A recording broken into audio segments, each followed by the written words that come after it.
Hello there, one and all. My name's James Sims. I'm from mypexam.org and the EverLearner. I'm just going to do a quick demonstration here on a student test account for the Cambridge Technical Level 3 Unit 1 Body Systems and the Effects of Physical Activity, which we're deeply proud to launch today as I record this quick demonstration. So look, I'm a student here. I'm enrolled on my course. I haven't got any progress yet because I've just been enrolled, and I'm going to go to my Level 3 Unit course, Cambridge Technical course listing, and you see here I've got all of the content from that course, gas exchange, lung volumes, blah, blah, blah. And I've got all of that waiting for me to study. So let's choose something to study. Let's not start at number one. Let's go for bone growth for argument's sake. Okay, so in this lesson, I have a 9-minute 48, 10-minute tutorial on bone growth. You can see here osteoblast, osteoclast. We're talking here about the epiphyseal plate and growth and various processes that take place, including the production of osteocytes.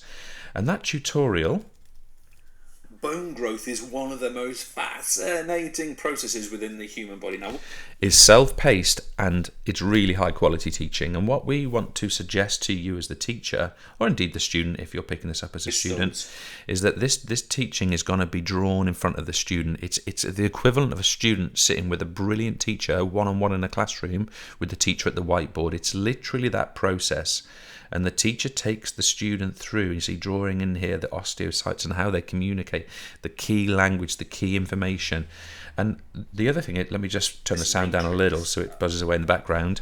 As you can see here, the progress that the student makes on studying this lesson is tracked specifically to the segment of the tutorial and the total amount of the tutorial that they've watched. Now, the way it works is that when the student has watched 80% of this tutorial, they'll be prompted with a question, have you fully understood, after they've watched 80% or more. The student hits yes, they've mastered that tutorial. If they hit no, I haven't fully understood, it goes to struggling. And I'll show where that appears for you as the teacher, if you're a teacher, in a few moments' time.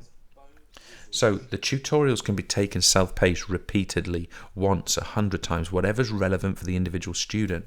It can be at the very moment that learning begins on the topic, or the last summative aspect of confirmation, or anything in between. And that's a very powerful difference between teaching, which is available one pace fits all in the classroom. The other thing, of course, is as good as I'm sure the people who are watching this video are at explaining these concepts in the classroom, this is guaranteed high quality teaching. So on that basis, it provides a razor-sharp experience for students as well. Now, when the students studied it, made their notes, they can take a quiz. You see down here, I must score 6 consecutive correct answers to pass the quiz, and I'm going to start.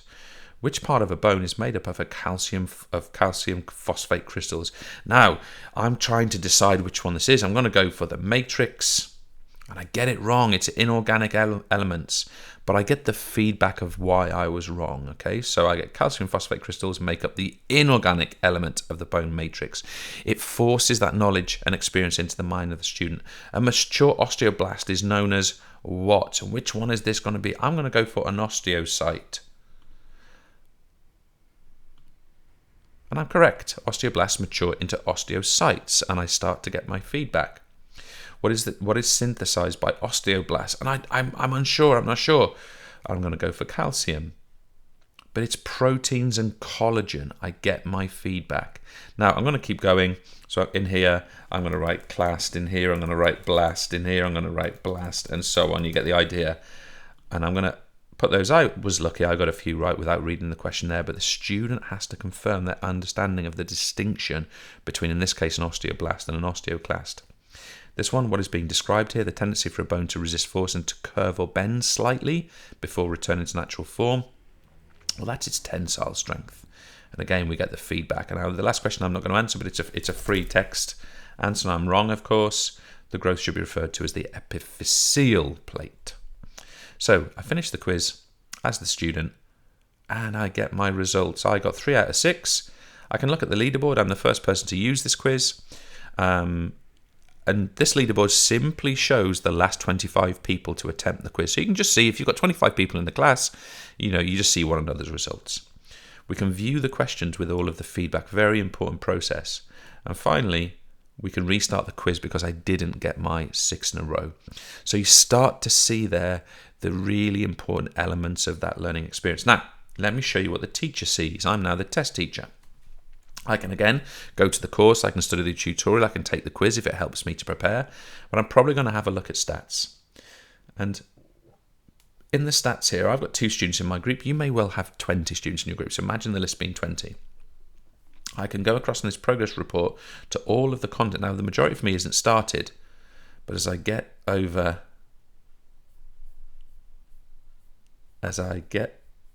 here, there we go, bone growth. I managed to skip it. Bone growth here, I've got the tutorial and I've got the quiz. And I can see on both of those, my first student is in progress. If I click on the first student, he or she has spent 2 minutes 0 seconds on the video, and he or she has spent 2 minutes 4 seconds on the quiz. So I can look at what they've done. Now, if of course the student does the quiz another time and doesn't pass that with 6 correct in a row, this quiz color is going to turn to orange, struggling.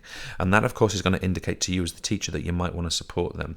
The tutorial will turn master dark blue or orange, struggling, when they've watched 80% and decided, yes, I fully understood, or no, I need some more support. But again, imagine comparing all of that data across your group and how you'd then apply your time as the teacher to intervene. Now on the effort report, we get a feedback on 4 minutes 4 seconds. My first student has studied in the last 7 days. And again, I can see the breakdown of that. They've been studying out of lesson. If they were studying out of school time, if they were studying in school time, we'd have a red bar over here. Okay, so the effort report gives you an indication of when they're studying. So look, self-paced learning, it's razor sharp preparation for the student's exam. It's really high quality teaching. It's self-paced. You need to get involved. Cheers.